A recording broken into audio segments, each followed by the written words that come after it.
চলো তোমাদের কম বাজেটে দীঘা থেকে ঘুরে নিয়ে আসি। এই যে দীঘা, तो दीघार उद्देश्य আমরা দুজন বেরিয়ে পড়েছি। आगे ही हम लोग दीघा में।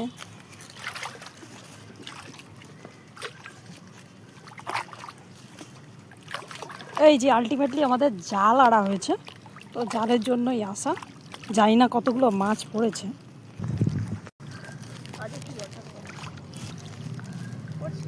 এ পড়েছে পড়েছে মাছ, তো তো তো তো তুই ধর।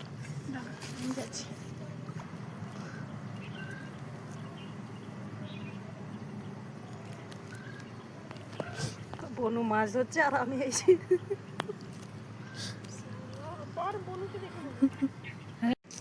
যত দূরই তাকানো যায় শুধু চারিদিকে জল আর জল। তো তোমাদের যে আগের দিন দেখিয়েছিলাম যে পোলের ওখান দিয়ে জল ঢুকছে, তো সেটার জন্যই আমাদের এখানে এত বন্যা হয়েছে, জল ঢুকে গেছে।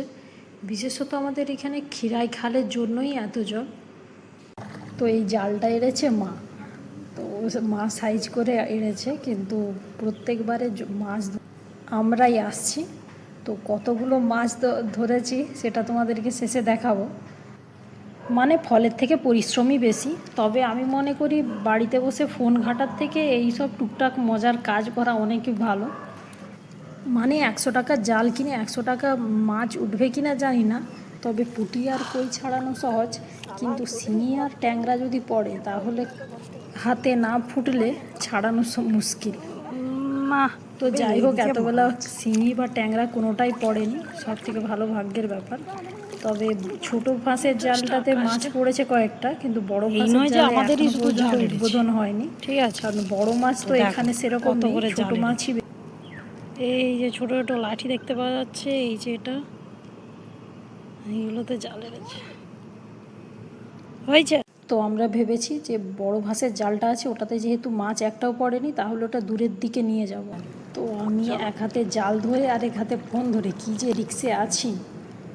যদি দুর্ভাগ্যবশত একটাও মাছ পড়েনি, দূরের দিকে জালটা নিয়ে গিয়ে। এটা আমার একটা ফ্রেন্ডের বাড়ি, ঠিক আছে? গাছের জন্য বোঝা যাচ্ছে না, ওদের পুকুরটা দেখো, এই যে সামনে পুকুর, পুকুরের সাথে বন্যার জল পুরো মিশে গেছে। এবারে বলো, এটা সমুদ্র লাগছে না?